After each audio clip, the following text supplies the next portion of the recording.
Welcome to another episode of the Sports Sentiment.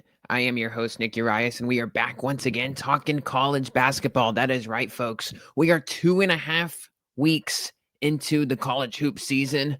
We're going to talk all things Mountain West and just everything that's transpired thus far. We're going to break down some notable games amongst some of the teams that I've gotten my eyes on, and just talk about the Mountain West as a whole big picture here. If anyone's been monitoring the Mountain West hoops men's basketball season, it's been safe to say that it's been not the greatest first 2.5 weeks of the season, because a lot of these upper echelon teams and just all the teams as a whole have just kind of taken some silly losses for the most part. When you look at San Diego State losing to Troy last night on a Tuesday evening, Grand Canyon losing to Youngstown State from the Horizon League, Nevada, taking a loss to UC Davis, future Mountain West member. Not the worst loss in the world, but still on your home court, you'd think you'd be able to take care of business there. UNLV, still the ultimate, Jekyll and Hyde team. You don't know what you're going to get on any given night, despite them dealing with some injuries. Losing to UT Martin and Montana, even though I do have some respect for those two programs. And then, New Mexico losing to their in-state rival, New Mexico State. You got to take the rivalry games into an account. They're always coin flip games, especially, the Rio Grande rivalry game. That basketball game's always been close no matter where they've played it over the years. But metrics wise, that's going to be a loss that's going to hurt New Mexico as the year goes on. But just overall, it just hasn't been the greatest start to the season. And, you hear a lot of conversations online and, just across, just the space amongst college basketball and the Mountain West for the league that's produced 3, 4, 5 teams in the NCAA tournament. We're not heading towards that trajectory right now. We're looking like a 1 to 2 bid league, unless the Mountain West produces a really good feast week this upcoming week. So Thanksgiving week is going to be with all of these teams traveling to the MTEs, and who's going to the Players Era, who's going to Vegas. San Diego State playing in their high leverage tournament. San Jose State and some others going to the Acrisure series down there in Palm Desert. You got Boise State going to the Maui Invitational, Colorado State going and playing in the Battle for Atlanta. So there is some opportunity here. Utah State's going to play in the Charleston Classic. So there is plenty of opportunities here. And, I see some teams, just from, watching the scores and seeing, some other teams, as far as on the stock market with these metrics, jump up and down. The league still has opportunities to redeem themselves, but these are losses right now that are just going to hurt and hurt as the year goes on. Air Force is not going to help out the resume at all, because Air Force is probably going to win like one non-conference game against like some teams that are ranked 300th in KenPom, right? So you're going to have to live with the Air Force results. UNLV is just going to be the polarizing team all year. So I'm very interested to see how it plays out. We are going to go, just up and down the totem pole here, as just because I have seen for the most part some notable games from a team. Sometimes, especially with the football season and with me broadcasting games and, working in between all of that, it's especially on these Saturdays, it's very hard to, kind of get all of the games on at once, right? So, football is still a priority right now, especially on the Saturdays, just because we only got 2, 3, 4 more weeks of this thing. But when we start head to like mid-December and start flipping the calendar to 2026, it'll be all hands on deck on hoops. And the Tuesdays and the Wednesday night Mountain West games, and along with the Saturdays, are going to be a big part of what we do here on the channel and just this podcast as a whole. So most definitely looking forward to it. I just kind of have some observations, on just some teams thus far. Of course, we are out here in San Jose if you're just first time tuning in. So we kind of have ourselves a good grasp on the San Jose State team, even though they've played 4 games, and it's kind of hard to get a little bit of a read on the team just because they've played the 22nd hardest schedule in America thus far this season. So, I'm very interested to just see how it plays out. But probably the team that has been the best performing squad thus far, and just because they scored themselves a massive win on a neutral floor in Frisco, Texas versus VCU, you got to point towards the Utah State Aggies. And I think just from the eye test, they look the best as well. Utah State's 4-0. Like we said, they got the VCU win in Frisco, even though they won that game by 3, but they were up double digits the whole game and almost gave it away. 24-point win versus UTEP. UTEP got rated in the portal this year. They have not been good. They took a home loss to Loyola Marymount, who's actually been pretty good to start the season, but UTEP blasting them by 24. Good for the Aggies there. Weber State, they win. Utah State beat Weber by 10. Weber's been better than what they were last year. But I want to talk about, just the incredible Aggie additions, because everyone was kind of pointing towards like, okay, Utah State, we know it's going to be at the Mason Falslev show, and, they're going to lose Dayton Albury, and they're going to lose Dexter Acano, and Drake Allen's going to still be really good for this team.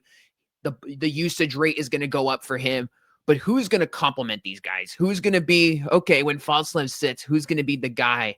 If Carson Templin is in foul trouble, which has been the case throughout these games thus far this year, if Carson Templin's in foul trouble, who's going to be the guy to really come off the bench or, even start next to him to really match the load that Templin's going to bring? And I look to a guy like Gary Clark, who's been everything they've imagined he'd be thus far, coming over from Texas A&M Corpus Christi. By the way, those Corpus Christi transfers, we'll get to another one, they've been awesome for the Mountain West this year. So something to, it's just a pipeline, out there. The Texas A&M Corpus Christi Islanders. Keep an eye on that team in the Southland Conference, because that might be just a team that just recruits really well, and then all of their players just get poached by all of these, better mid-majors. So just something to monitor there as, going into the offseason next year. Thought I'd point that out because they've produced some good players. But Gary Clark, I mean, this guy had 14 and 10 in the VCU game. MJ Collins, that's what he's averaging actually. Gary Clark, 14 and 10, he's averaging. He went off in like the VCU game, and he had like over a double, like a 20-point and a 12 rebound performance in that one. MJ Collins is their leading scorer right now. He's averaging 16. What's so beautiful about Utah State, and I think we kind of forgot about it because we haven't seen him play in like 6 months. We all know about the matchup zone defense, and it's just going to be hell, for when that team sets it up, like for the opposition in the half court offense. It's just a mess, especially if you haven't seen it before. But man, when this team's just on the fast break, it is just a treat to watch. And we saw that a lot in the VCU game, especially like in the first half, because they came out swinging. Like, I think through the first 10 minutes of that VCU game, they were shooting like 70% from the field. And you saw, like, when they'd get these live ball turnovers, Falslev would be leading the break. They'd all go running with numbers. It'd be a 3-on-1, 3-on-2, and they wouldn't screw it up. And I don't expect that to change because they have the playmakers to make the right decisions. Falslev is always making the right pass. MJ Collins has been the beneficiary of, being on the scoring end of all of those fast break opportunities. That's why he's averaging 16. His 3-point shot's been terrific. So, between Gary Clark and MJ Collins, those guys have been pretty good. And, Utah State had a whole lot of high praise from. Jared Calhoun was talking about big time, just during, the offseason, like, hey, those two guys are going to be a big time deal for us. But with Drake Allen being injured, those guys have had to step up a little bit more, especially Collins, just with him being a guard. But Drake Allen, he got hurt. Thankfully, it happened at this part of the season when you're beating up on the UTEPs and the Weber States of the world, right? He did play the VCU game.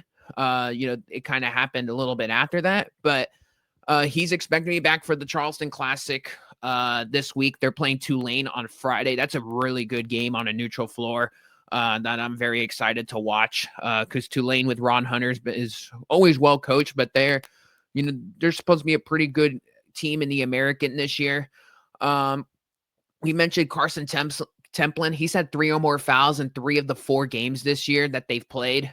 So the Gary Clark just addition and just him being on the floor in these clutch time moments has just been even better. But I just want to see more disciplined, efforts defensively from Templin, because this was an issue going back to last year. And we talked about it last year, right? He's gonna get picked on in Mountain West play. And that was a big deal because, you can go with Zach Keller, just beyond Templin, but that's a rabbit hole you kind of don't want to have to rely on in clutch time, right?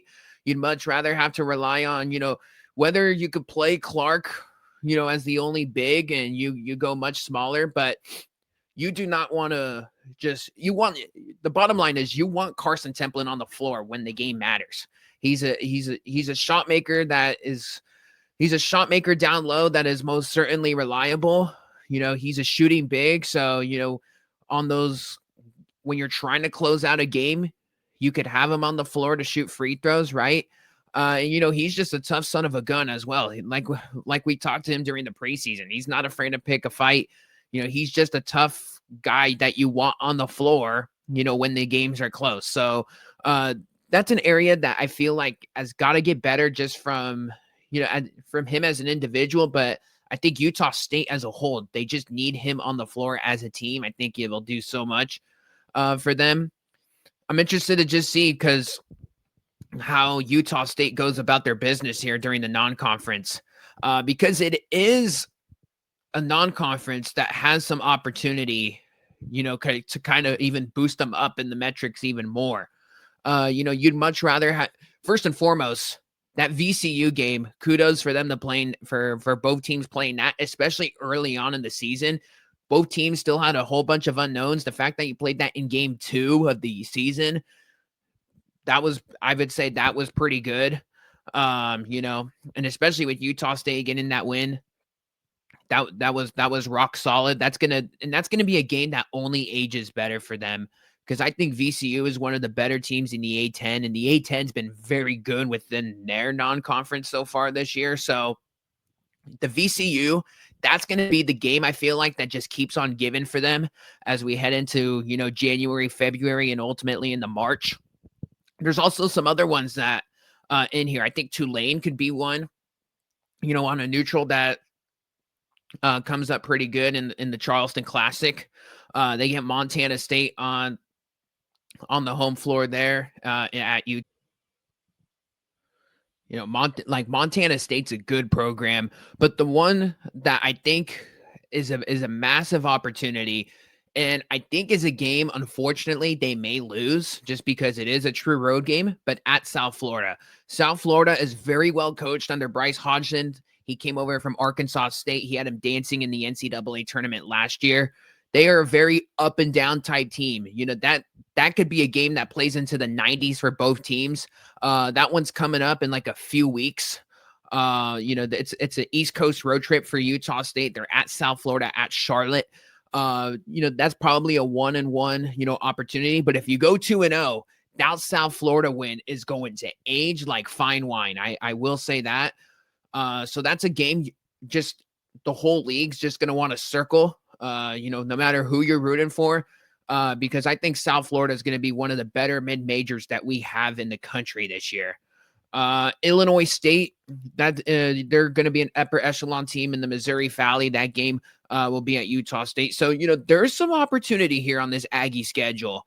And, I have to say, if you could score some wins, take care of business, which Calhoun historically has done pretty well, even going back to his days at Youngstown State, he's had his teams, pretty feisty in the non-conference, but last year was extremely impressive. And, even going back to Danny Sprinkle, Utah State can get, they can schedule a little bit of these tougher games, on these neutral floors, just because of, their history going back the past 5+ years now. and them just being a contender in the Mountain West. And I think there is some some real opportunity to kind of boost their own metrics for an at-large, possibility there. So those are games that they got to take care of. As far as just from a personnel standpoint, Elijah Perriman, the freshman, has been very impressive during his time. He's been starting for the Drake Allen injury. He kind of came off the bench versus VCU. Calhoun kind of made it a point of emphasis that I'm going to play a lot of guys and that he liked as freshman. Elijah Perriman, this guy was able to get to the rim. He didn't look like a freshman out there. And that's something that's intriguing to me, because I do think that's a guy that could potentially crack the rotation there when we get into Mountain West play and actually play some very meaningful minutes, despite him being an underclassman and not being really exposed to that type of physicality that we're going to see during league play. So that's a name to keep an eye on. A name to keep an eye on that's more than capable of playing some meaningful minutes for the Aggies down the stretch in some high leverage games this year. Let's pivot to the Colorado State Rams. 4-0 on the year. This team's been impressive, and they've been killing teams as they should. Their schedule hasn't been like overly the top difficult. It certainly hasn't helped that a team like Loyola Chicago has been not what they should be. Because that was kind of the game that they were kind of circling, like, okay, Loyola, if we expect them to do big things like they did kind of last year under, Drew Valentine, that could be a game that ages well for us. But the problem is Loyola Chicago has been playing terrible, and they lost to Lemoyne. They got blasted. Colorado State took care of business in that building, but Loyola has just been getting destroyed in some games that they shouldn't have. And that's a team that's just completely plummeted as far as their stock is concerned. But Colorado State, let's give them some credit. They're 4-0. There was tons of unknowns with Ali Farouk Manesh, without having any head coaching experience. And how is the team going to look? They beat Incarnate Word by 34, not a great team. Nebraska Omaha, who was in the NCAA tournament last year and, brought back some returning production there. They beat them by 24. Cal Poly, this was kind of the dangerous game for me when I was looking at that one in the preseason, because Cal Poly under Mike DeGeorge just plays up and down and up and down, and they don't take a break. I saw them live last year in San Jose, and it was just an absolute track meet. They don't have the same personnel, but they still play with the same style where they're going to just jack up a bunch of threes, and more often than not, they make them. So the fact that Colorado State beat them by 14, that game was in Fort Collins, but still, that was a very much a high variance game for me. And the fact that they beat them by double digits, got to give them kudos there. And then beating Loyola by 13, we kind of laid the foundation on the Ramblers. Not been a good team under Drew Valentine so far this year. I think they're like 1-3, 1-4. It has not been good. So Colorado State's 4-0. They got some opportunities, coming up in the non-conference I'm going to talk about. But as far as their personnel is concerned, so they've been starting this backcourt with Brandon Rechsteiner and Josh Pasquarelli, and it's looked pretty good. Like Pasquarelli, I expected him, kind of from him to go from Marist to Colorado State and really translate. He's an all-out scorer, very good from three. He's shooting unbelievably from three, 47% from three right now on 34 attempts through 4 games. So I don't expect those numbers to really, stay at that rate, because, that's going to be very hard to, it's going to be very hard to stay at that level over the course of 30 plus games. But man, Pasquarelli has impressed. And you see, if you've watched these CSU games, he's a 3-level scorer. He can go get you a bucket. Rechsteiner kind of makes he puts a flurry of moves together, and he kind of just, ends up taking a really difficult 3 and it goes in. That's a team for Colorado State that makes very difficult shots and they go in. And, so that's very encouraging from their guards. I like Kerry Booth. He's a transfer from Illinois. He's been in the starting lineup. He fits in well with the guards and just that group as a whole. He guards. He's going to rebound. He's going to get you those tough boards. They're playing without Rashawn Bemba right now. So very interested to see how that plays out. Does Bemba kind of serve as that six-man role per se, or how did the minutes go from there? I'd expect him to start when he's healthy. I'd expect him back for the battle for Atlantis from what I've been reading. But just interested to see how that meshes when he comes back in. But Kyle Jorgensen has been kind of the big, I would say, most improved returner. Not that there's many returners from last year to this year amongst the Mountain West, but he's been the guy for me. Like, I wasn't expecting this, despite him coming out to Mountain West Media Days, which kind of gives you like an indicator, like when they send these guys out to like these media day events, like, okay, he's going to have a role, but I didn't expect this big of a jump from him. Like I was expecting maybe like, okay, he might be a good complimentary piece, but from what we're seeing right now from him, like he looks extremely comfortable out there. He's finishing with contact.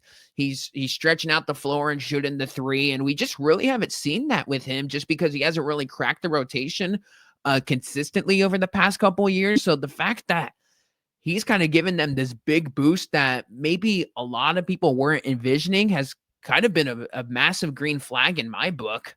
So we'll see how this all plays out. They got the Muniz kid off the bench that kind of gives them a little bit of a jolt as well. So I'm interested to see how, they go here because there are some games. There's I wouldn't say there's a tricky game, but there's kind of some games in here with Virginia Tech on a neutral floor in the battle for Atlantis. Big opportunity for this group. We're going to see kind of where they're at on that game. Virginia Tech has kind of turned things around. They got themselves that European freshman that's been making a bunch of headlines in the game that he kind of just hit the ground running versus Providence on a national spotlight game on the opening weekend of the college basketball season. Of course, you got the Rocky Mountain Showdown. That game is in Fort Collins this year versus the Buffalo. So, that's a game that I'd expect CSU to win. I'm not the biggest fan of Tad Boyle as a coach, but, just as a whole with his group this year. The one game that I'm going to say is a little bit tricky and a game that could be a little close, and it's their next game up on deck. And that's the Denver Pioneers. And the only reason why I mention this is because Denver's been feisty in some games. They pulled off an upset against Montana State, which I understand is not in the same realm as, Colorado State as far as talent's concerned, but they're a quality mid-major. But the Denver Pioneers are another one of those teams where, they're this team that just got plucked from a Division II roster and has just from D2 to D1, and it's translated because they got all that roster continuity. Denver, they brought in Tim Bergstrasser. He came from Minnesota State Moorhead. He went to like 3 straight Division II NCAA tournaments. He went to the Sweet 16 last year. He brought his top 3 scores. He's very much they're very much following the same model that Drake and Cal Poly were last year. And Denver is one of those teams this year that's kind of following this same pipeline along with Central Michigan as well.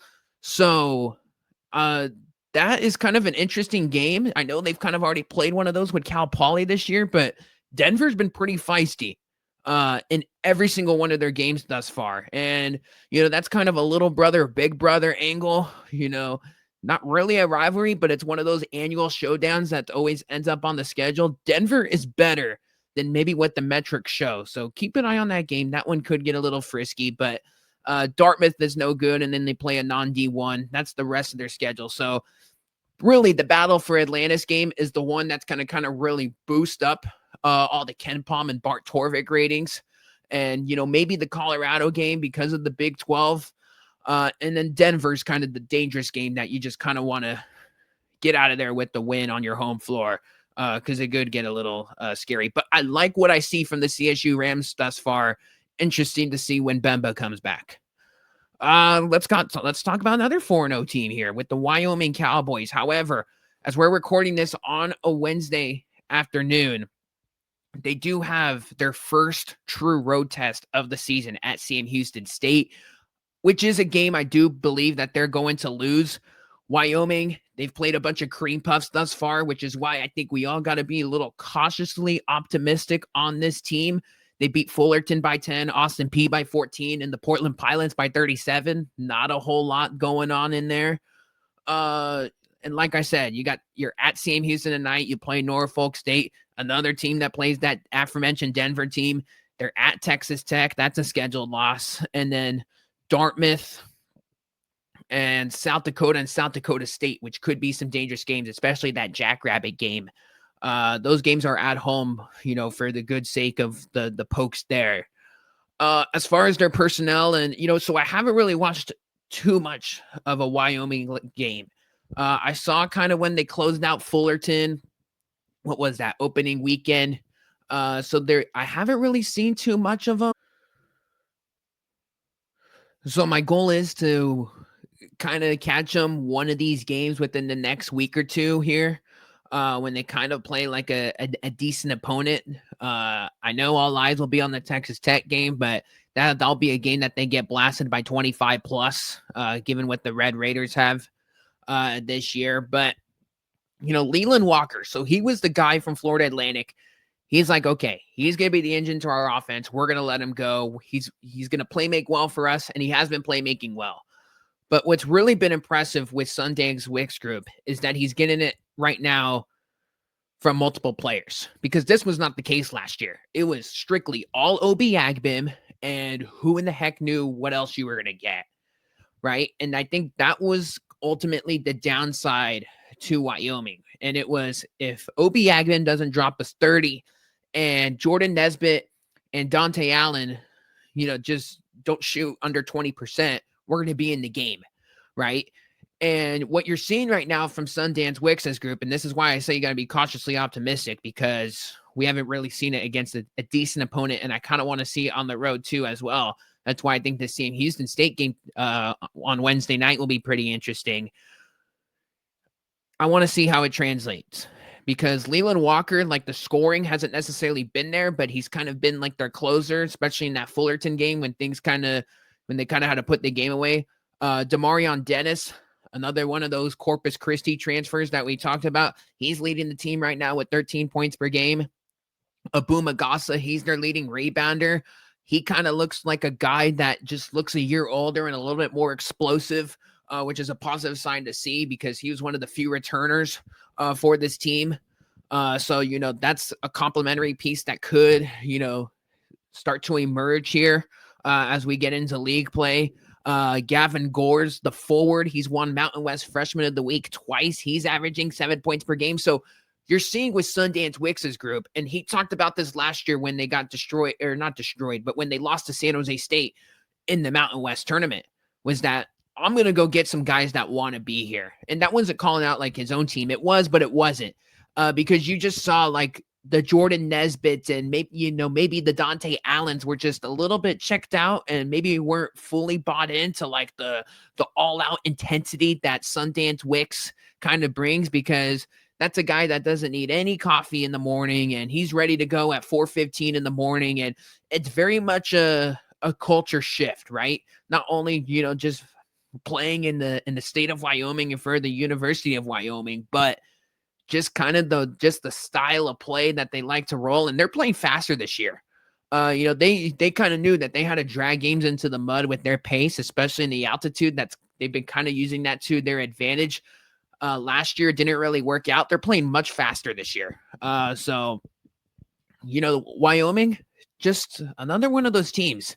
If they could get some people in the stands there, which has been a little bit disappointing. They're kind of in the same category as San Jose, right? Where, the altitude is such an advantage, for these visiting teams, especially if you fly in the day before to these games, right? Where, you're going to get, by the second media timeout, you're going to run out of gas. And, Wyoming could kind of really, dictate the way that they want on their home floor. But if they had, a bigger crowd, I say the same for San Jose State. You're probably looking at 4 to 5 more wins on your home floor, right? If you just had yourself an atmosphere in your building. So, that stinks from the Wyoming perspective, because I do think they have some talent. I do think they have the right coach in hand. It's just a matter of, people buying in. And so I don't know what's going on over there, but so far so good. Wyoming's taking care of business. They haven't had the bad loss yet. Interested to see how it plays out the rest of the way. Let's transition into a couple one-loss teams here. We'll start out with the Boise State Broncos. And man, Boise State. This has been a team to get a tough read on, if I'm being completely honest. So Boise State had the most embarrassing loss probably of all of opening night of the college basketball season on November the 3rd, that Monday night, losing the Hawaii Pacific by 1, right? Then the Division II roster, you look up the Hawaii Pacific team and you're like, geez, like not only their roster, but just kind of just the way the university is structured and stuff like that. It's just like, man, Boise lost on their home floor the way that they did. It was game 1 of the season, but it's like one of those games, right? They were strangely, because it's a non-D1, doesn't hurt any of the metrics. But even though, despite all of that, you just kind of have a feeling, right? Just based on the past history of the NCAA tournament committee with the Mountain West and the way that they're criminally underseeded, if Boise State's on the bubble, they're going to get penalized for the games, even though the metrics are not going to really penalize for it. That's personally my opinion. I could totally see that happening if Boise State, is flirting with the bubble, which it seems like there always are, by Selection Sunday. So, that's an interesting dynamic. But regardless, that's an embarrassing loss, especially for that program. You never see them take a loss like that, right? Especially under Leon Rice. Like, how many games are they going to lose at home this year? Like, we're going to look back on this in March and we're going to be like, wow, they only lost 1 or 2 more home games beyond, the Hawaii Pacific loss. But regardless of all of that, they beat Utah Valley by 24, Rio Grande Valley by 20, Montana State by 4, Wichita State by 3 on Tuesday night. It really hasn't looked pretty, right? Like that Montana State game, that Wichita State game wasn't really that pretty, right? And we've kind of talked about it. Those are some well-qualified programs. But for me, where I'm at with like just this Boise State group is, for me, it's the guard play. To me, the guard play is like the most important with this team, because this program has been blessed with Marcus Shaver Jr. and Alvaro Cardenas, right? And they've had their fair share of really good guards, especially with Shaver, as much as they've been frustrated with him, right? When in the biggest of moments, like, whoa, like he turns over the ball, he kind of makes some reckless decisions. The shot selection isn't great in clutch time. But I'm interested to see how this Dylan Andrews situation plays out, because he's had like some games that, like, obviously the Hawaii Pacific game was terrible for everybody, but there's been some games where he doesn't shoot the ball as well, but he kind of still play makes.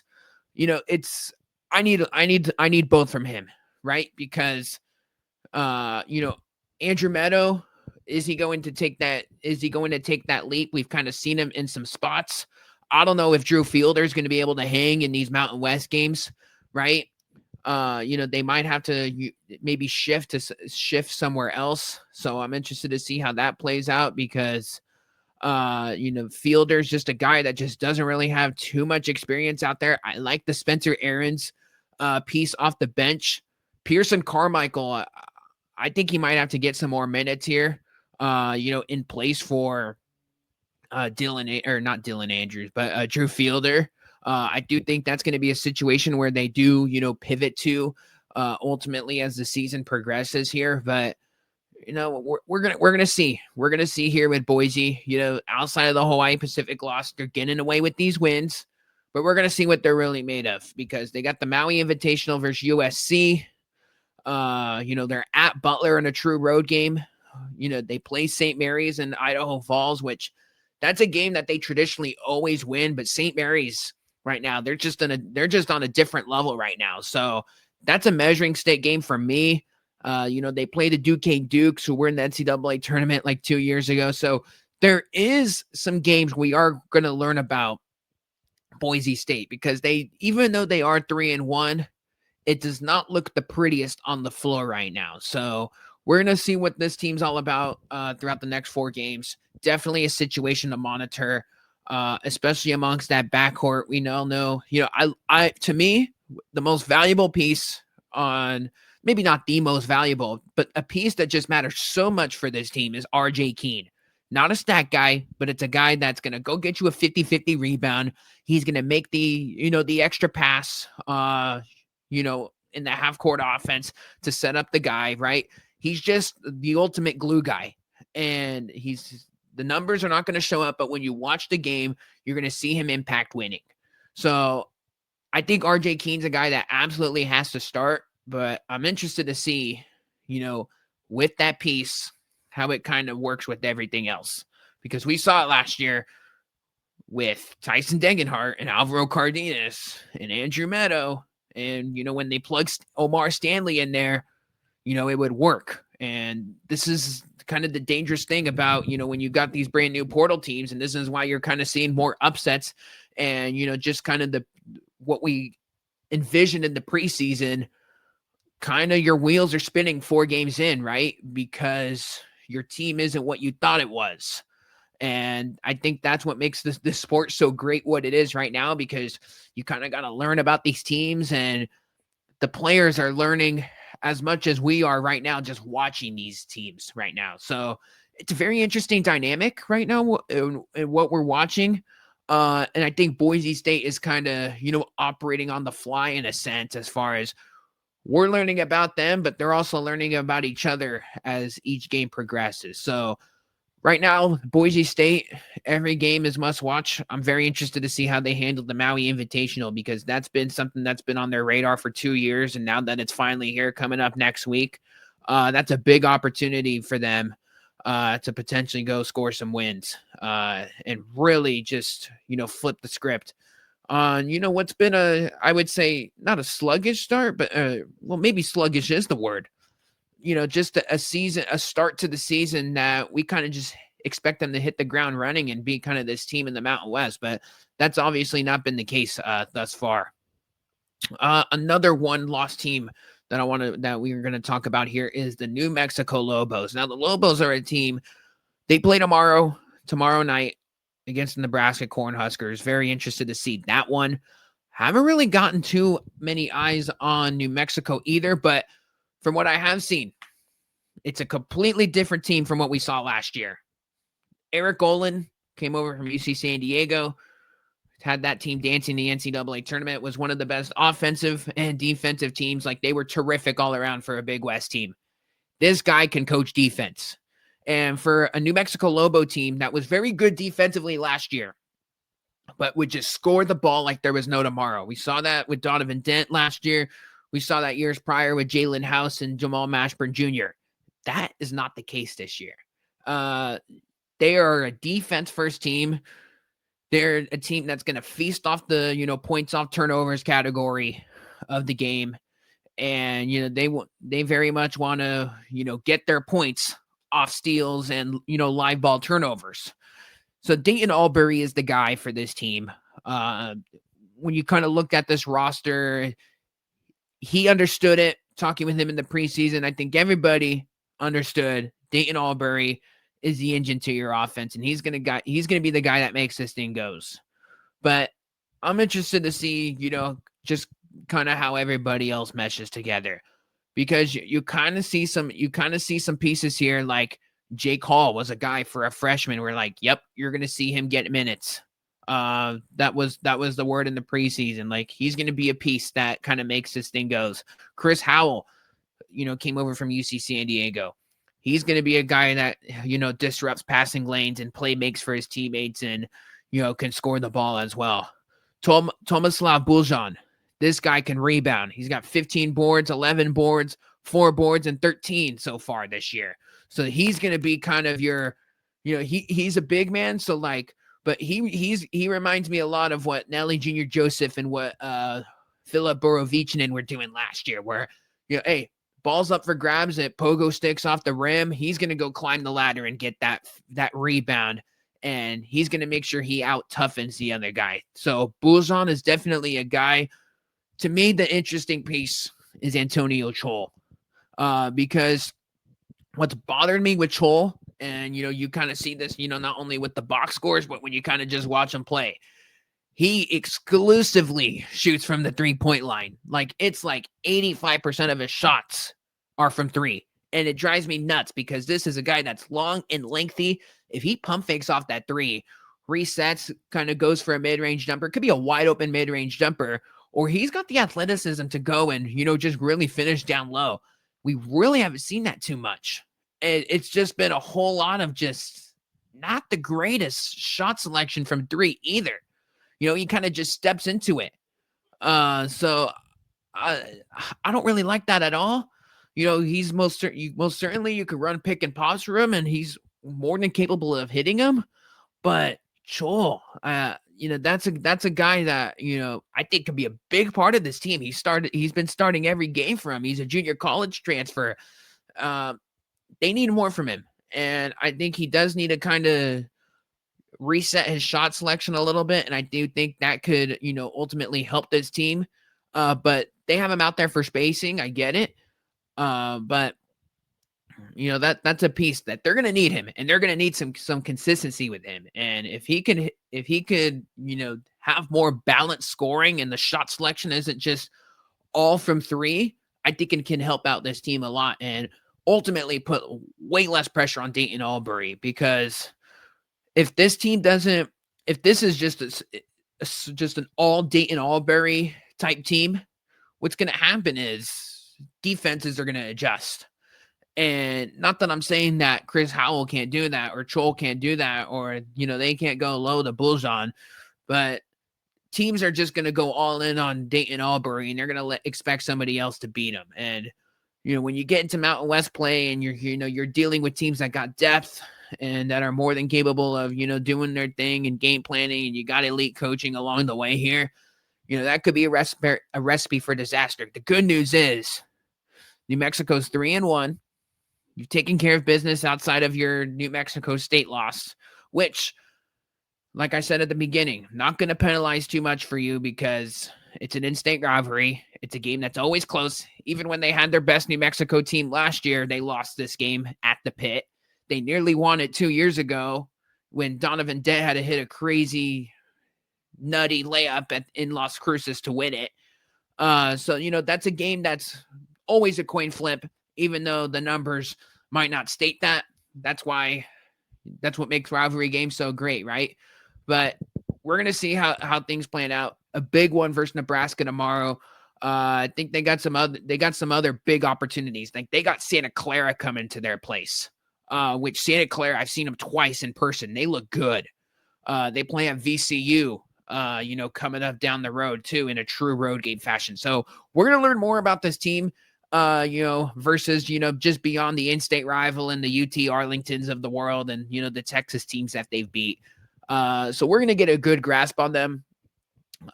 Those are just some things I want to see from them, because they can't just they can't 115% rely on Dayton Albury. Not only is he going to get burnt out as the season progresses, but, defenses are going to ultimately adjust to that, and it's going to make his life a whole lot more difficult. So they need scoring from more than him. They need impact pieces, but I want to see that in bigger games. You can get away with it now, but we need to see that. And the home court certainly helps, but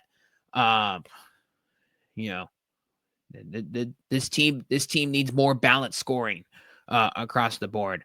Let's go to the Fresno State Bulldogs, 4-2 on the year. They've been taking care of business for the most part for Fresno State. We did say this though, and I knew this was going to happen with Fresno. Their non-conference schedule was brutally easy, where they're not traveling. They only have like one game away from Fresno at the Save Mart Center, and it's a neutral site game in Little Rock, Arkansas, against the Arkansas Razorbacks. Outside of that, they get every game at the Save Mart Center, a place that doesn't get lit, a place where they're at home. A lot of these teams that they're playing too, like they're on a bunch of these like West Coast trips. So it's like USC Upstate, for example, who they played. USC Upstate, which is South Carolina Upstate. They flew across the country, played the Cal Baptist Lancers, got blasted there, and then they played Fresno State like 2-3 days later. So they were already on the West Coast. My point being is that, these teams are tired. When Fresno has been catching these teams on like the second leg of the road trip, and they've been able to take advantage of that. I'm not discounting their team, but this is something that we pointed out during the preseason, where this team is going to have a really good non-conference record, but in reality, when they hit the road and Mountain West play and they start playing some of these Mountain West teams, I think they're going to get exposed a little bit. And to their credit, they're taking care of what's on their schedule, right? They're beating Long Beach by 20, Utah Valley by 1, well-respected mid-major. They won the WAC regular season last year. They beat Stephen F. Austin last night by 2 and come from behind fashion. They lost to that Upstate team by 1, a game that they should have won.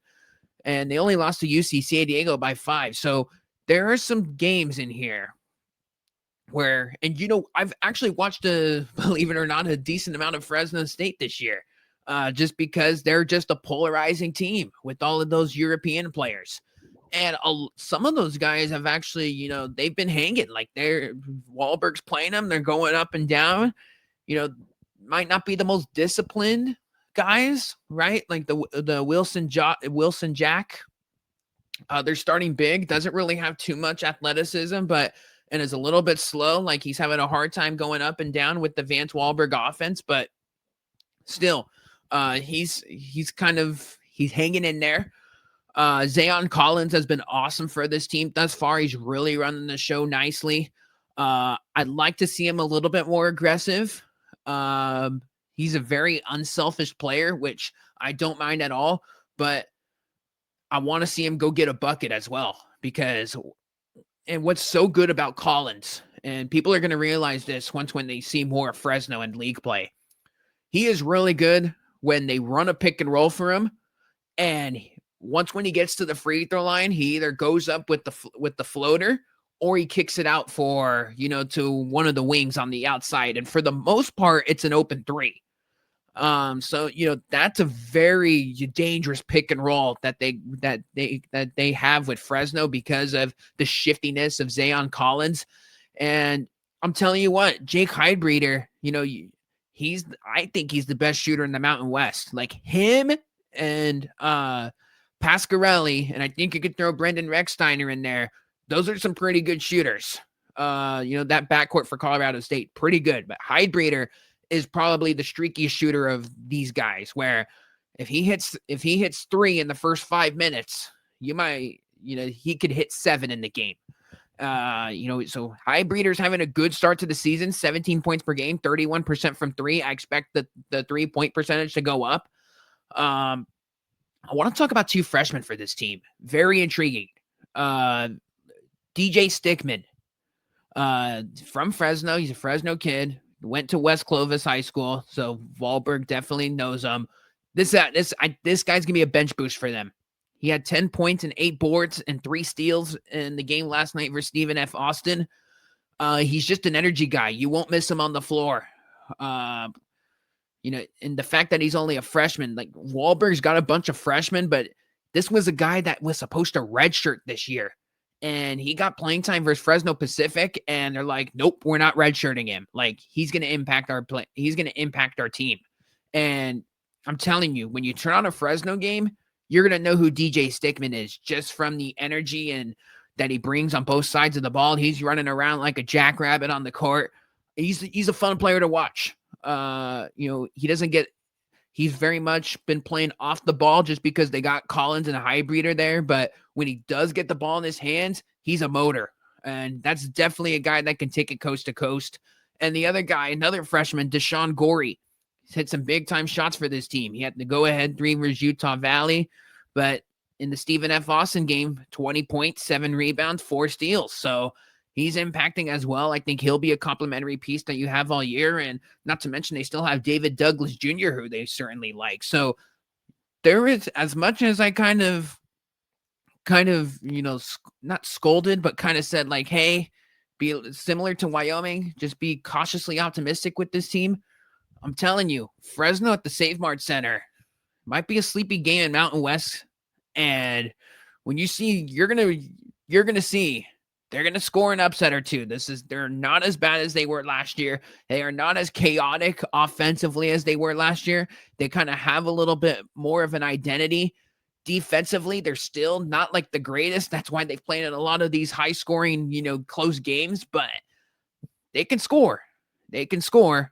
And I think they're going to also score some more wins in the process because they got the New Orleans Privateers, the Pepperdine Wave, the Cal State Bakerfield team, where the athletics program is just depleted and it's going downward in a hurry right now.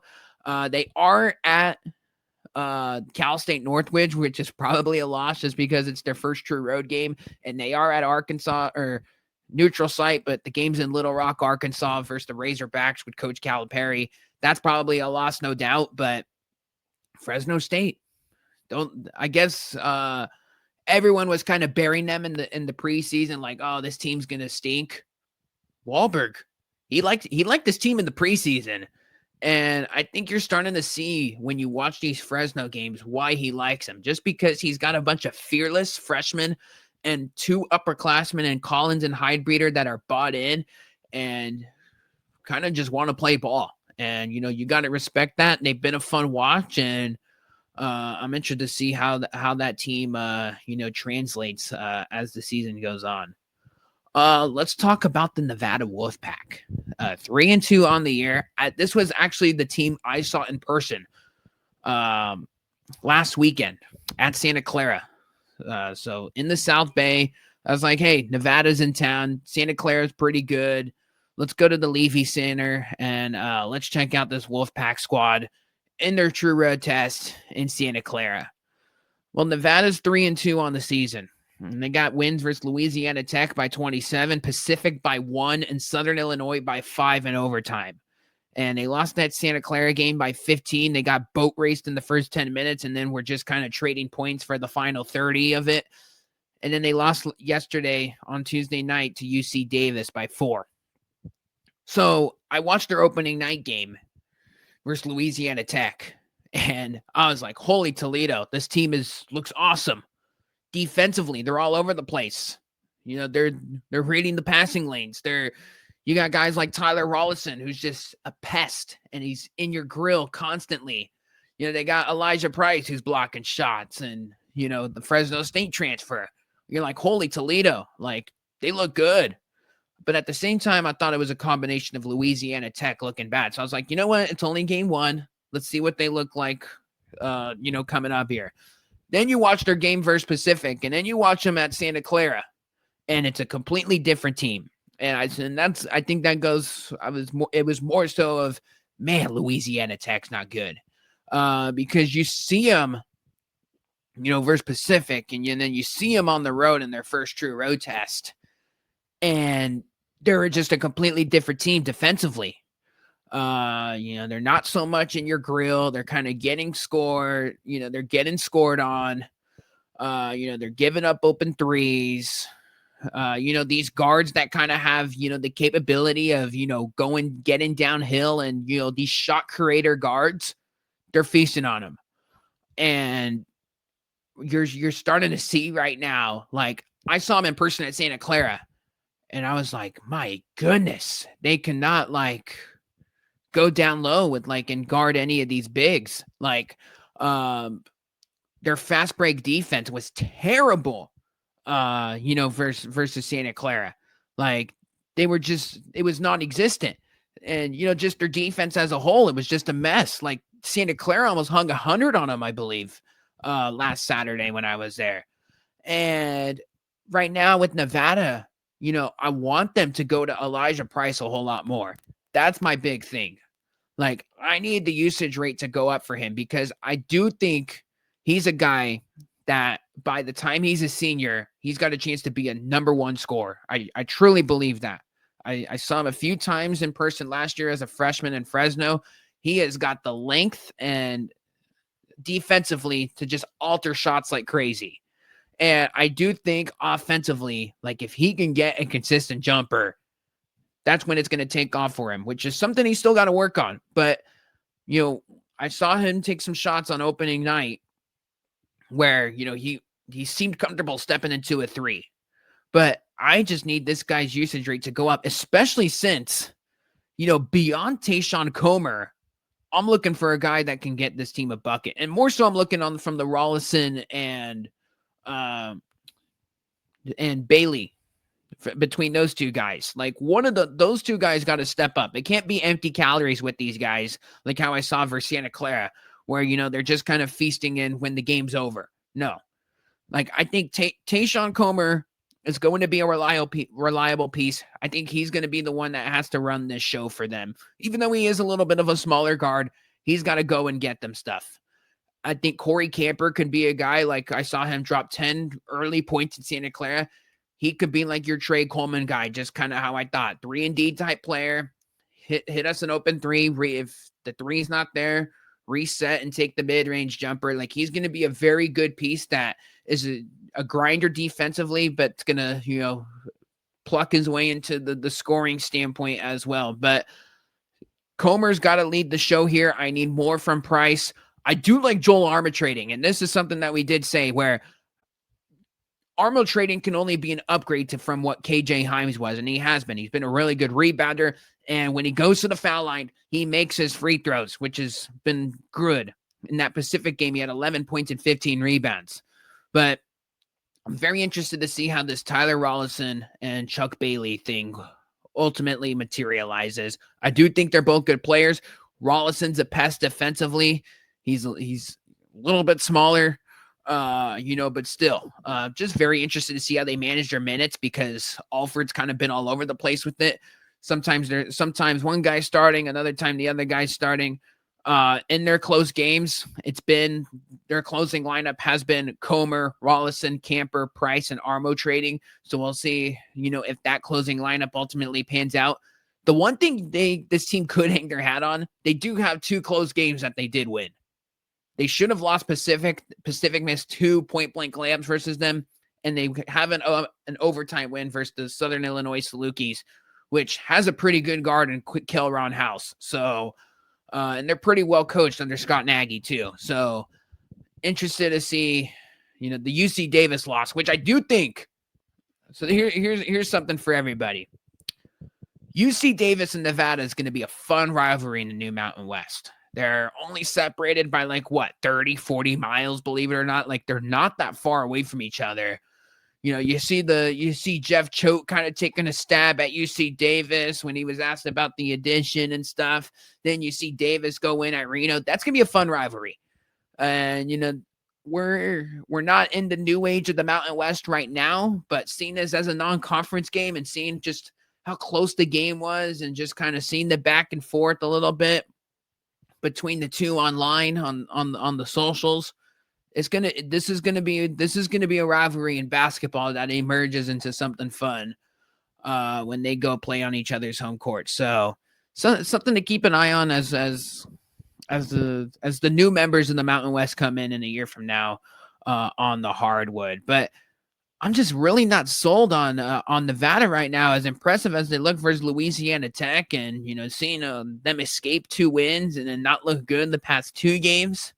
They play UC Santa Barbara this Saturday, who is pretty good. Like, they got a bunch of guards, and to my point about some of these guards just getting downhill on them, Aiden Mahaney and Myro Little are going to be able to go down low on them like crazy, especially Myro Little, the transfer from Utah. So. And then they're at Washington. They play UC San Diego. They're at Washington State. It's not the greatest program right now, but still is, it's a true road game, so you got to respect it. And then they play the Duquesne Duke. So I'm on high alert with Nevada. They're 3-2, but they haven't really looked good. And Alfred had a disappointing year last year. Interesting to see how, just that guard situation works out, and just to see if they can, if they rely any more on Elijah Price, because I think he is a really good talent for Reno this year, and that was one of their bigger gets in the portal as well. Well, let's translate. Well, let's keep it in state with the UNLV Rebels. Man, this has been a wacky team. And this is not the first time we've said this. Doesn't matter. They put in a new regime out there and with Josh Pastner after they move on from Kevin Kruger, and some things just don't change. And I understand they got injuries, like Miles Chase is out. I'm hearing they might redshirt him now with the medical redshirt because he re-aggravated the foot injury. That's not good at all, because that was the guy that was supposed to run their show from them. But this is a team right now that's averaging 91 points per game. I think it's fair to say they're the most erratic team in the Mountain West, just because I don't want to know what I'm going to get from them. They win a true road game at Memphis versus Penny Hardaway's Memphis Tigers. And then they beat up on Chattanooga, who, by the way, was on the back end of a back-to-back. You don't get that too often in college hoops. But Chattanooga, during that weekend stretch, was at St. Mary's, and then the next day flew to Vegas and played the UNLV Running Rebels. So good spot for the Rebs there. But this is a team that lost to UT Martin and the Montana Grizzlies by double-digit favorites. And I love both of those coaches. Jeremy Schulman, this guy, right now he's the talk of college hoops right now because he's pulled off 2 upsets in true road game fashion at UNLV and at Bradley. I think he's a really good coach, Jeremy Schulman, for the UT Martin Skyhawks. This is a name that's only on the rise. He paid his due. He was at, a junior college in Florida for 14 years and won like 76% of his games. Jeremy Schulman for the Skyhawks right now. He was at Eastern Florida State College. So he's he was a heavyweight in the junior college ranks. And, he had that all-European team for UT Martin. It's like, okay, what are we getting with this team? They don't look athletic at all. And they look like they know how to play with each other. And they kind of stifled UNLV big time. They're kind of going toe-to-toe with them. It was like 46 to like 44 at halftime, something along those lines on opening night. And you're like, holy Toledo, the Rebs might lose this. And it wouldn't have shocked me if the Rebs lost it, and they did. The Montana game was way more alarming. And I like the Montana team too, with Travis DeCure leading the charge. Money Williams, I've seen him in person. That's his 3rd year in the program. He's looked amazing for that team. They got Tajon Sawyer as well, who I saw in person when they played a non-conference game out here in San Jose as well. So, those are some good coaches that they're playing. Don't get me wrong, but the metrics are not going to look good for the UNLV side based on that. Even though I do respect the personnel and, the guys leading them, and, you got to take the UNLV injuries for account, but still, this is a team that plays up and down. You're saying that, they're going to take the best available shot in a sense. Jacob Benarbe looks pretty good. Like this is the only returner from last year, and he did not crack like a single meaningful minute for this team last year. And you see what he's bringing out now. You're like, man, this guy's got some athleticism, some physicality. Like he's going and getting you a contested layup down low. I like what he brings to the table here. Kimani Hamilton, I've been liking him. He was at High Point. He was a big part of what they do. The big thing for Hamilton, and Pastner's talked about this. You hear people online talk about this with Hamilton. Hamilton just has to stay out of foul trouble. He's another one like Carson Templin, but Hamilton's is way worse. If he could stay on the floor and just not gamble on these reach-ins when he doesn't have to at all, this is going to be a very dangerous player for UNLV. But it's just all about keeping your hands in your pocket, staying in front of your guy because you got the length to do it, and just go out there and play ball. If Kimani Hamilton could do that for the UNLV Rebels, he's going to be a big part of what they do, just like he was for the High Point Panthers. So that's something that's got to get corrected on his end, because that's something I've certainly noticed thus far, and that's been a big talking point, just amongst this team as a whole when people have watched them. But you like what Isaac Williamson brings to the table. Draven Gibbs Lawhorn's an all-out scorer, right? They got Howard Fleming, who can go get you a bucket as well. Like, this team's got some certified bucket makers. Like, we're always saying it. with the UNLV program. Like, they recruit pretty freaking good, right? Because they had Deedon Thomas. You see him now. He's at LSU, right? They have Luis Rodriguez. They had Luis Rodriguez, and they had all of these other guys that, like, you're like, wow, these they got some bucket getters, and this year is no different, right? So it's just all about for them. Can they play consistent brand of basketball? I know they're not healthy right now, but this is a team where they can go into Viejas Arena like they did last year and beat San Diego State. They can also lose by 25 to Air Force, and it wouldn't shock anybody either. And that's a very dangerous way to live. And quite honestly, that's how coaches get fired. And I know Pastner doesn't want that, but he's got to get his guys right. The guys that are out there, because you see when you watch them play, and I watched them in that Memphis game, you're like, wow, this team can ball, this team can go. And when they're playing to their full capabilities, like you saw, Memphis's defense is Swiss cheese. They dropped 90 on them. But UNLV could do that, and they could go on these offensive outbursts against good defenses. Like, you see the upside with their players. It's just all about them putting it all together. And that's what makes their schedule so intriguing down the stretch here in their non-conference. Because they got St. Joe's, they got Maryland, they got Alabama, they're at Stanford, and then they play the Tennessee State team. So a lot of variance there. So it wouldn't shock me if it's all over the place. But very interested to see how this team continues to grow, and to see if any of these other bodies come back, as the season progresses for the Rebs. All right, let's move on to the preseason favorite in the San Diego State Aztecs. San Diego State 2-1 on the year.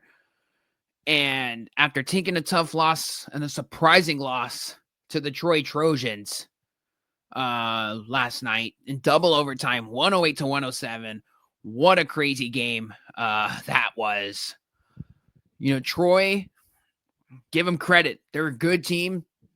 They're a different style of ball type of group that you're not going to really see all too often, where everybody can shoot on that team. And, they got some guys that can go. Thomas Dowd looked good, 25 points, 19 boards. Cooper Campbell was a guy that looked fearless. Like, they had some freshmen making big-time free throws for him.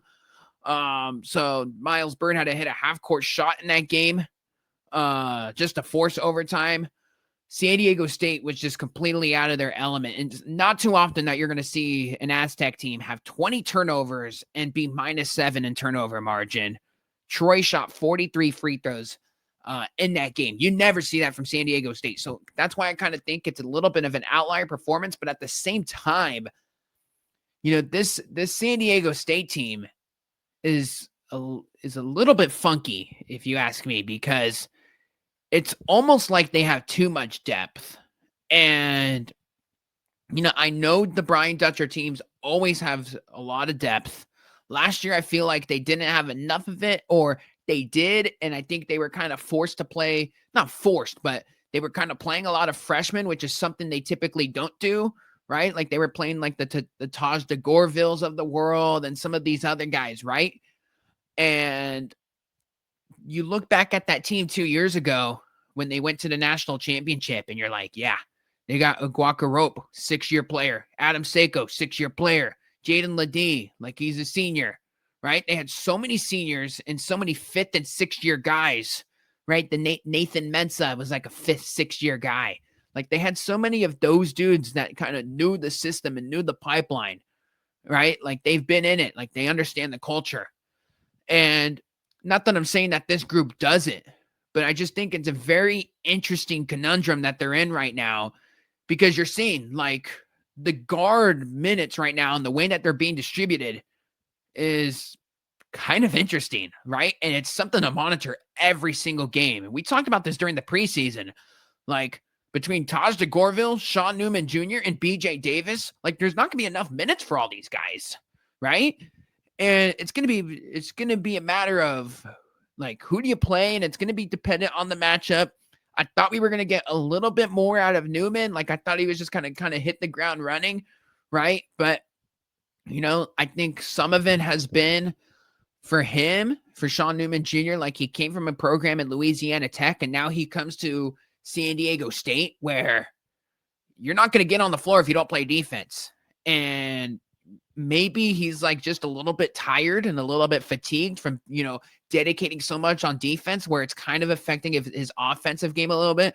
BJ Davis, their best on-ball defender. Like, we've seen this now with Davis, even going back to last year, where he can kind of still guard and still make an impact offensively. DeGorville's kind of gotten his feet wet in that area as well. Because right now, like, those guys are kind of playing like they don't really have like even a 20-minute guy at the guard position, like beyond Miles Bird, who's going to get north of 30, right? So, I'm interested to see how that plays out. Do they rely on one guy more than another? Is this something that's fluctuating all year long? Interested to see how that plays out. Magoon Guath is back. Came back yesterday, looked freaking sharp. 20 points in 28 minutes. For a guy that hasn't played in February, that's pretty nuts. He hit a 3. I thought his 3-point shot, his 3-point stroke looked pretty good.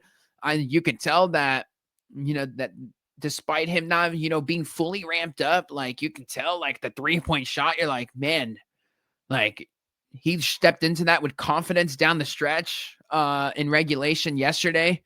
He had 4 blocks in the game, so he still got, of course, the lateral quickness. Like, he's going to have, like, that's a God-gifted talent. Like, that guy's going to be blocking so many shots a game. So he looked good. Remember, Reese Waters didn't play last year, so I think that's why all these, they were forced to play some other guys. Reese Waters has kind of been dealing with a whole bunch of stuff. Bird still trying to find, consistency as well. That's the big thing with him, right? Like, you might have, 3 to 5 steals a game from this guy, which is awesome. But are we going to get 7 points out of him, or can we get 20 points out of him on efficient shooting? That's the big thing. I think we still got to see that a little bit more. So here's an interesting point here. And, just from being a San Jose State guy, this has gone back to, just my whole starting point here with the San Diego State depth. Latrell Davis. So Latrell Davis, if anyone didn't watch San Jose State last year, he was not only, I feel like, the most exciting player on the team, but probably the most marketable guy San Jose State had probably since Amari Moore, which wasn't that long ago. But for a guy that they recruited and got minutes as a freshman and only got better as a sophomore, and you could very much argue he should have been Mountain West 6th Man of the Year. And if he didn't hit the portal, this was going to be a guy that was going to be a number 1, number 2 option in San Jose. And his game is so electrifying with the coast-to-coast element of it, where it's going to put butts in seats in San Jose.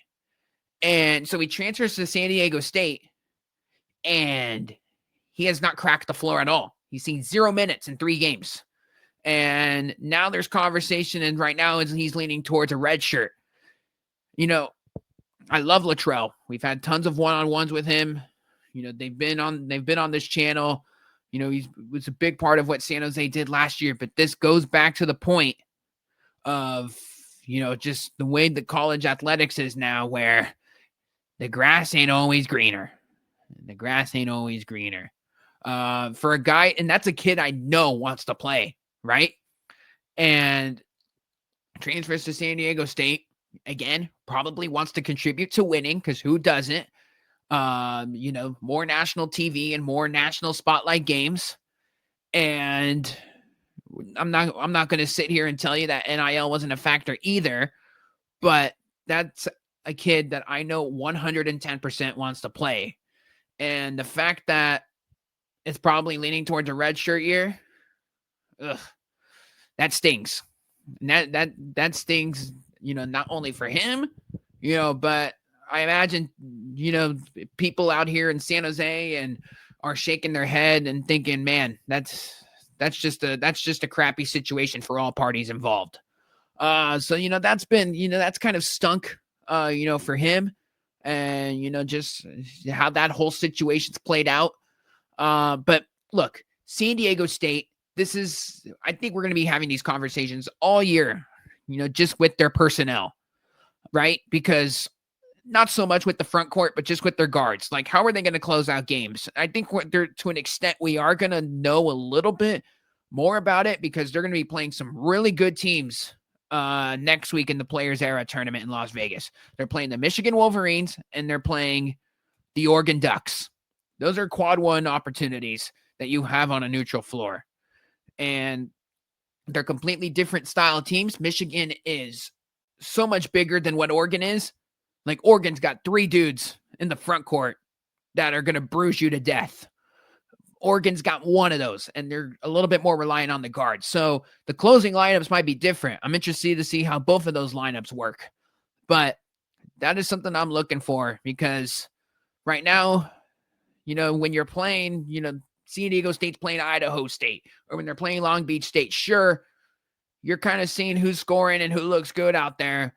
But when this team's playing close games in March, I want to know who's going to actually be out here. Who's the group they're going to close with? I think we know that they're going to close with Bird, Waters, and Guath. I'm looking to see who the other 2 guys are. Is it Jeremiah Oden? Is it, one of the other guards? Who knows? So that's my big deal with San Diego State right now. Miles Heidi's been all over the place, but obviously they're going to rely on Magoon Guath a whole lot more. But Heidi's a guy where, Guath can't play the whole game. Heidi's got to go get him some quality minutes, and I think he's more than capable of doing that. This is year 3 for him now, I believe. So he's a piece that they're relying on now. This is Miles Heidi as a freshman where he can kind of grow into it. He's an upperclassman, and Dutcher's talked about this a lot during his post-game pressers. This team is going to go as far as, they want to go and how long they accept their minutes, which tells me, we're going to see if this team wants to win, if they want to, go deep in March, Dutcher's not going to put them like, this is going to be one of those teams, like, it's not going to be about all the stats. If you want to be a good stats, bad team guy, this is not the team for you, right? So, San Diego State, I think we all see the upside of it. I think we just want to see how the pieces mesh together and who ultimately is playing those meaningful minutes, which I think we're still learning about, which that's the beauty of this thing. Let's go over to the Grand Canyon Antelopes. We got Grand Canyon, San Jose State, and an Air Force to talk about. Not too much to talk about them with the Falcons, with all due respect. But we got something on everybody. Grand Canyon. So I haven't watched this team too much. And, I probably should have been watching them a whole lot more. It's just, for me, there's kind of always been a more higher priority game.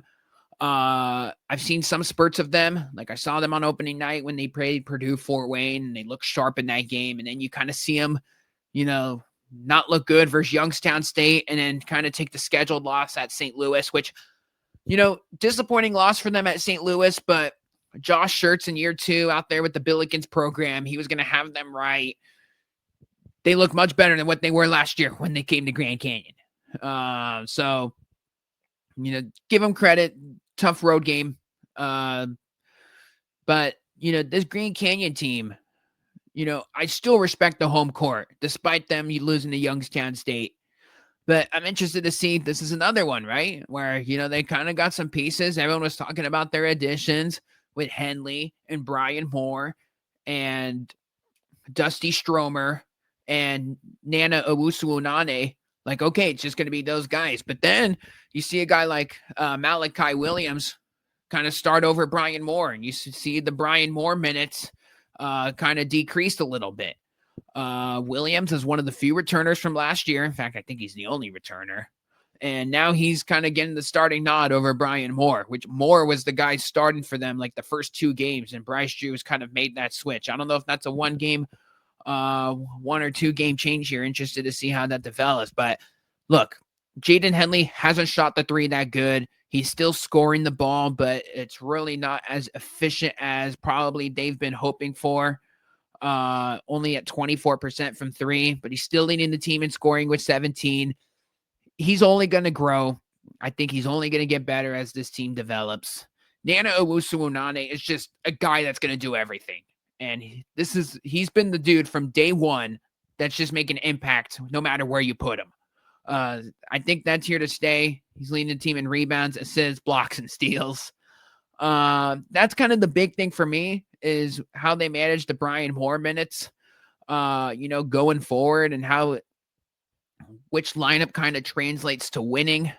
They do have Northwestern State. They got Utah on a neutral coming up, which Utah is probably one of the bottom 5 power 4, power 5 teams out there right now. They get Oklahoma State on a neutral, which could be intriguing. And then they get Stetson, Coastal, and IU Indy. So I'm not going to learn too much about them there.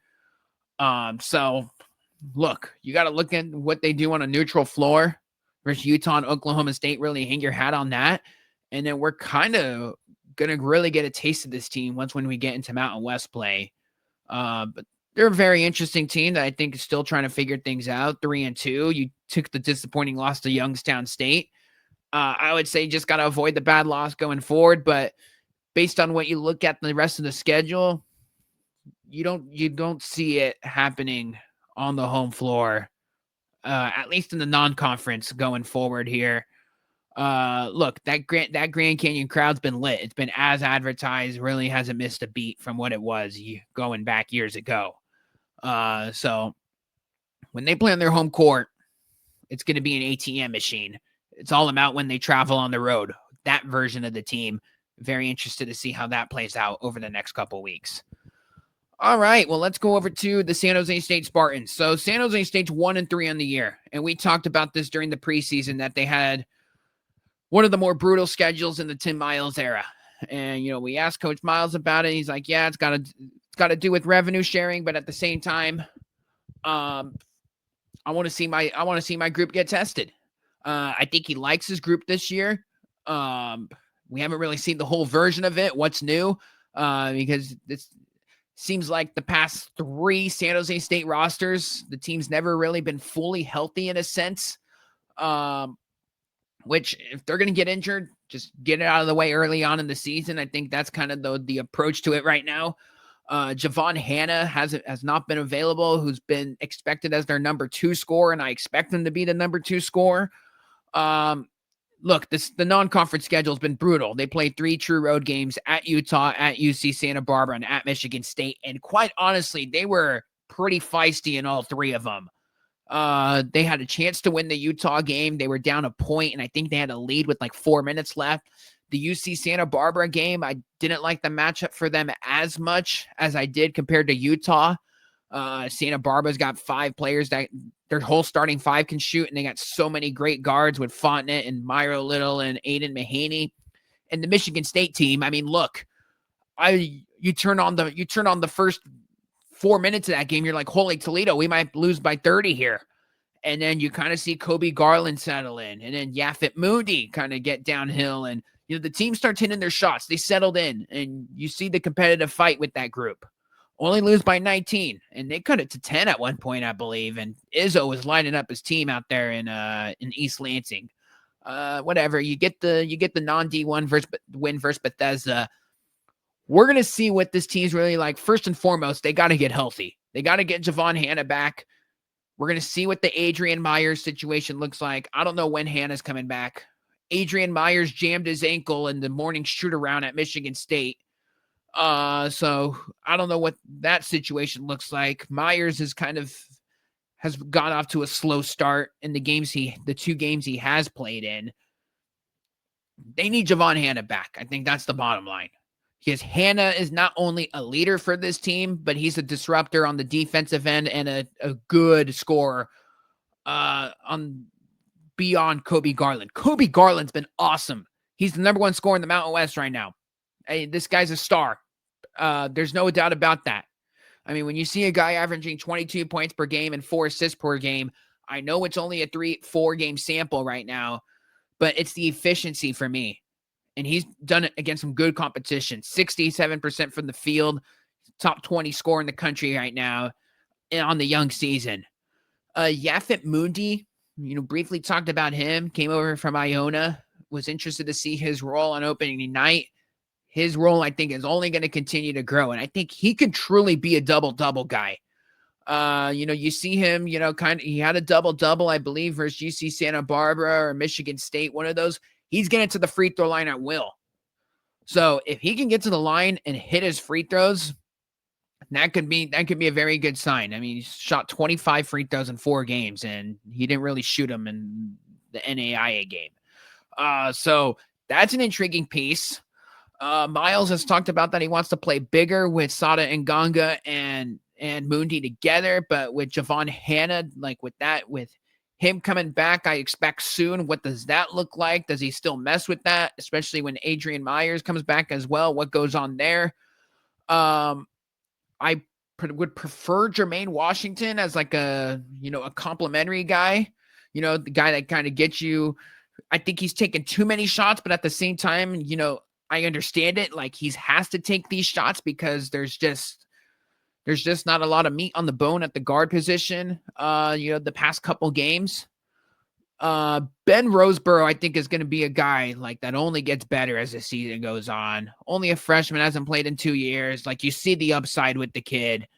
He's got the 3-point stroke, can go downhill, get you a buck. He's very much got the chance to be that spark off the bench when this team's healthy, or who knows, maybe he continues to start. But when the team was at full strength on opening night, he was coming off the bench, and he really gave him almost that not the Latrell Davis energy, but just the Latrell Davis production from what we saw last year. Because he's a gifted scorer, and even Melvin Bell, that guy's got some length to him. Adrian Myers wasn't playing good at Santa Barbara. They put Melvin Bell in and went way smaller. So Coach Miles has got the capability to do some things. They got the Southern Jaguars this week on Friday, which, by the way, the Southern Jaguars may be a SWAC team, but they're 158th in KenPom. They're actually rated higher on KenPom right now than San Jose State. They've played completely different schedules. I understand that. The numbers are going to be completely skewed with the Spartans because of that.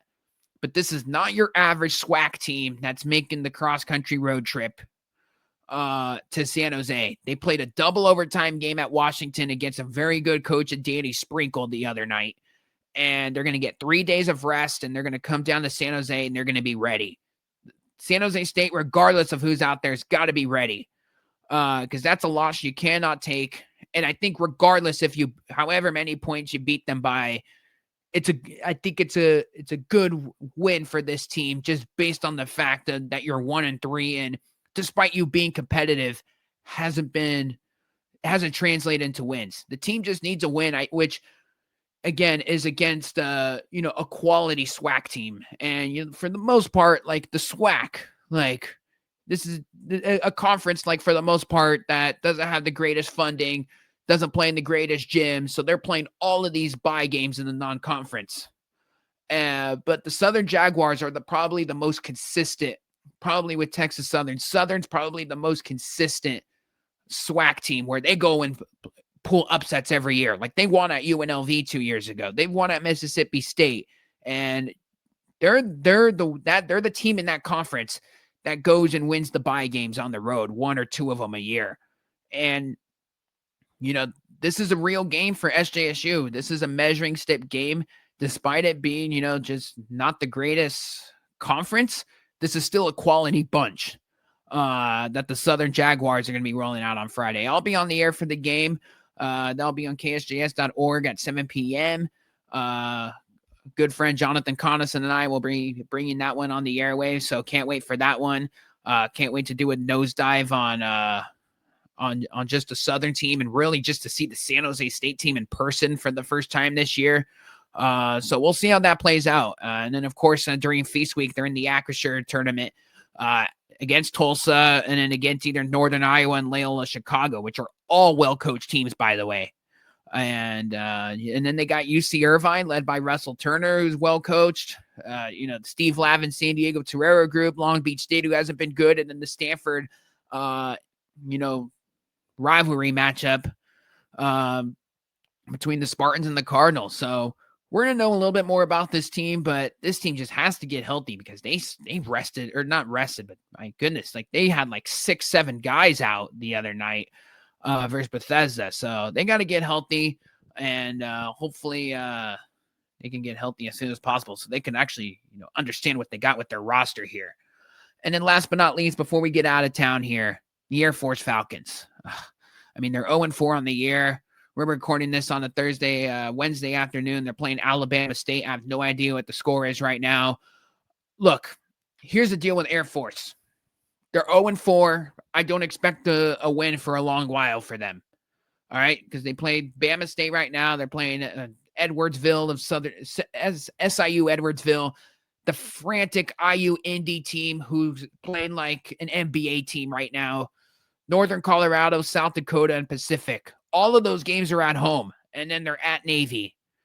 Quite honestly, Air Force, they have a lead so they played 4 games. They've had a lead in every single one of them, and then their defense just runs out of gas, and then they go on these 4-minute field goal droughts, and then the game's over. And, to their credit, okay, so they played Long Island. They're the preseason favorite in the NEC. They played Miami, Ohio, who's very much just an all-finesse team that just shoots threes, and they made more than half of them.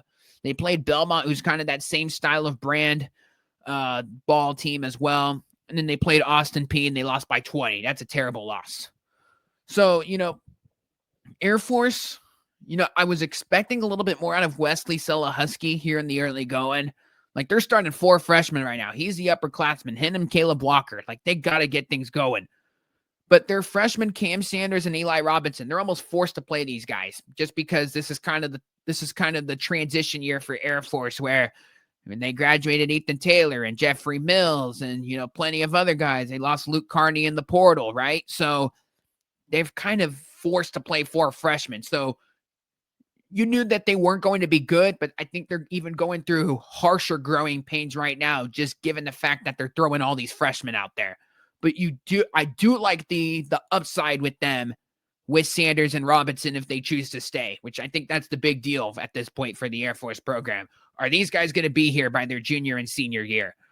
Because if they do have a chance, especially with the changing landscape in the Mountain West, to be flirting with a few more wins, right?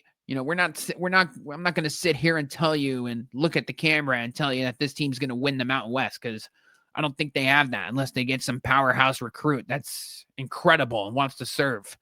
But my point is that they have more of a legitimate shot in like 2 to 3 years if they have all these pieces together. Right now, I don't see how the vision is. You see the way the Mountain West is right now. Sure, they might be able to pull 1 or 2 fluky wins in their resume, but man, this non-conference, they are not playing any good teams, especially as we progress going forward here. And I think they have a chance to lose to all of them. So it's tough times right now for Joe Scott's group. It's just all about, developing and, getting this group right. And if they could get just a little bit more out of Wesley Selahusky, this team could be way more competitive if they have the production from him. Like, this was a guy that had a triple-double over San Diego State last year. So if they could get just anything better of what they're getting right now, because you're seeing when you check out these box scores, it's like, man, he played 30-something minutes and he's only got 6 points out there. You just need more. You need more from him. And this is his 3rd year in the program. Like, he needs to get the wheels turning here. Caleb Walker's kind of been the guy from him, led by, the freshman backcourt, but they need more. It's really that simple. So that'll do it. Just wanted to come on here. Look, it's been 2.5 weeks since the season. We got ourselves a 3 to 5 game sample size on these teams. Not everybody's hit the road just yet, which I think is when you learn a little bit more about these teams, but something to hang your hat on here. They're the first 2 weeks. Haven't gotten a deep dive on everybody per se from like an eye test perspective. Trust me, we will.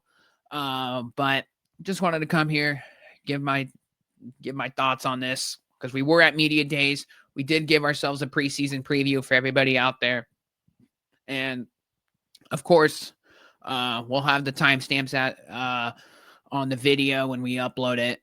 So you can go wherever you'd like. And if you made it all the way through here, kudos kudos to everybody for sitting through. Appreciate the love as always, and appreciate everybody for always tuning in. We got over north of 100 subscribers on the YouTube channel, so let's keep pushing for more. We're going to keep the content coming. We got a college football breakdown coming tomorrow amongst the Mountain West and how the whole college football landscape right now is going with 2 more weeks left in the regular season. Just incredible. Can't believe we were just talking week 0 13 weeks ago. It doesn't feel like that right now, but just craziness right now. It's a crazy part of the year. It's a crazy part of the calendar. We'll be in full force with basketball here in a few weeks. But it is what it is. Football right now, with all due respect right now, is a priority. Just given the state of the season and where we're at with it. We're still in the early goings of the hoops, but I promise by December, January, we're gonna be hitting the ground running. We're gonna have more guests on the podcast here. Just talking ball. It's gonna be a whole lot of fun with some certified ball knowers. I promise you that. So keep it locked in here on the Sports Sentiment. Tell a friend, like, comment, subscribe. Always love interacting with everybody on here. So yeah, let's keep it rolling. Enjoy the week.